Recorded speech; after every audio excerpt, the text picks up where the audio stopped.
Next question, please. Yes. Which country? I have one from a person from Lebanon. His question is, why does not the Ahmadiyya movement help to protect the holy places in Palestine? Translated to us. Oui. Who helps to protect these holy places? Tell me one thing. Who does?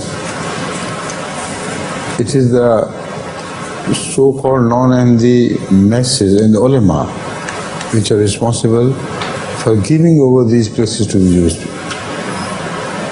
Remember long ago when they started a movement among the Jewish people to return to Palestine, they thought wisely, they planned, and they started buying lands in Palestine which belonged only to Muslims.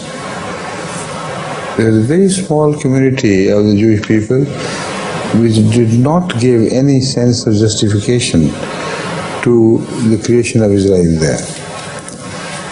So they planned ahead, and very wisely so, but against the Muslim, of course. And who helped them? The Muslim ulama, the Muslim people. They sold their own property to their so-called enemy of the future. And yet they were helped. It was my late father, Hazrat Mirza Bashiruddin Mahmud Ahmad, who was the then head of the Ahmadiyya community, who gave them warning and repeated warning. This was published. That don't do it, or you'll suffer. You'll help Israelis to create their own state here. And this was done, and nobody took heed. So why do you say we do not help? We help them also by solid advice in the post-creation of Israel. I have been delivering my lectures addressing this question and telling the Muslim leadership that you are fighting against a stone wall. You are fighting against such powerful collusions between America and Israelis that it is impossible to create a single dent by striking your heads against the wall. Only you will hurt yourself. So think of other things. Think wisely of the whole problem. And just do not wage a war, you call it holy, while it is not holy anymore. You gave up your own territories, you wanted to regain them through bloodshed. That will not happen. It will be your own bloodshed, but the territories will not be gained.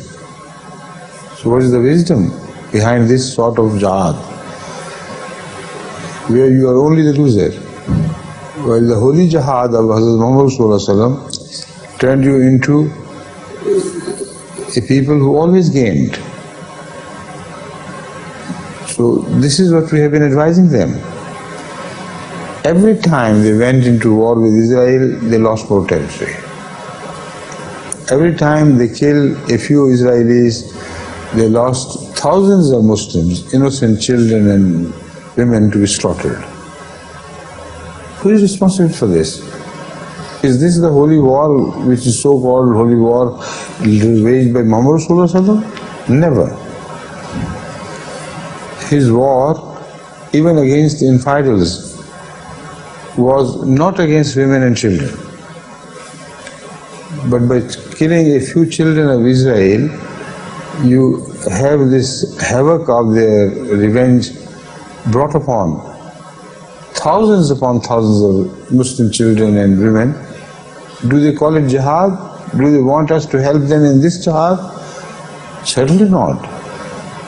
But in the wisdom, in the truth, in what they should do about their own lost territories, we have been advising them. I still advise them, and I tell them to have a more healthy and wise policy in which you do not defy the laws of nature, but you work according to them and defeat Israelis by superior wisdom.